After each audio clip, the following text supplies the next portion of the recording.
Hi, it's transfer window deadline day. I'm here with Chief Sports Reporter Nick Howson to get the lowdown on the major deals that could be made within the next 24 hours.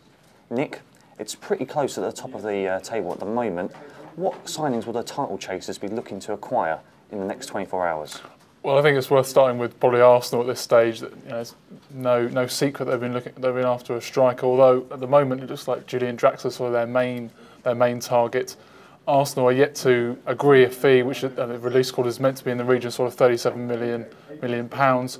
Schalke are holding out on that sort of fee, whereas Arsenal are so desperate for a forward and may see them make more of a temporary move. Mirko Vucinic has been mentioned, but it looks like he may well be staying with Juventus.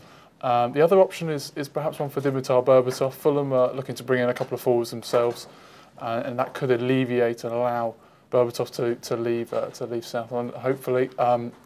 The other club, of course, Liverpool, missed out on Mohamed Salah earlier in the week, and there's again they're looking for another attacking player. Yevhen Kobleniak is the man who they appear to be after. Liverpool representatives are in Ukraine trying to thrash out a deal. They should be wary, of course, that Tottenham apparently also interested as well, and there could be something of a hijack ploy there as well from the North London club. Liverpool desperate to get that deal done though. Okay, great. I mean, further down the table, plenty of clubs also fighting for a prestigious European place. What kind of signings are they looking for? Yeah, I mean, a deadline day isn't complete really without some sort of saga revolving Tottenham. We could even see them re-sign Dimitar Berbatov potentially as well. I mean, Jermaine Defoe leaving at the end of February. That's certainly a deal that could happen. Perhaps more outgoings though at Tottenham instead of incomings. Etienne Capoue could well leave for Napoli, and Lewis Holtby could well return to Schalke, potentially just 12 months on from joining Tottenham, or potentially going to Fulham as well. We also understand a deal might be maybe in the offing there as well.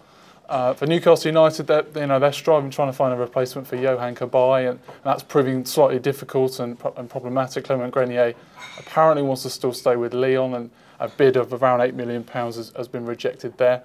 There are other potential candidates. Remy Cabella, a deal for him has unfortunately fallen through as well with Marseille.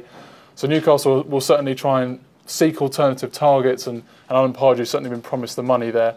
The other club I guess to look out for is also Everton as well. They've lost a couple of players in successive matches. Romelu Lukaku won't be out for as long as first feared, but he's certainly worth replacing. And with Brian Oviedo out as well, there's a couple. If they're going to sustain a European bid, especially for the top four, Roberto Martinez will be looking to bring some new faces in, I think. Okay, great. I mean, further down the table, plenty of clubs at the moment are candidates for relegation. What signings would they need to make to beat the drop? Who are they looking out for? Well, yeah, I mean, previously mentioned Fulham, of course, and it looks like they'll certainly be making one or two additions. Lewis Holtby, as we've mentioned before, of course, actually scored a winner against Fulham earlier in the season for Tottenham. That could well be a deal in the offing, certainly. Mitroglou, the Olympiacos striker, looks set to join there as well. That would certainly add to their goal threat and perhaps see sort of Berbatov leave as well. And the other club to look at, I guess, is Sunderland, who are still trying to make up for Paolo Di Canio's sort of, trolley dash in the summer. Certainly a couple of players coming in there. Certainly one of them would be Liam Bridcut, a former Brighton player who Gus Poyet knew there very well. If he comes in, we could perhaps see Lee Cattermole go to Stoke. He didn't play in the game on Wednesday night against Stoke, actually, for Sunderland. So that looks like a deal that could go their way.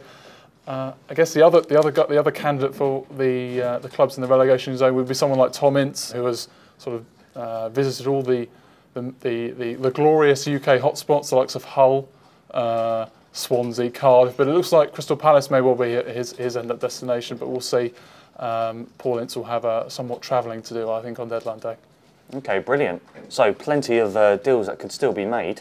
For the latest transfer stories, go to our website, ibtimes.co.uk/sports.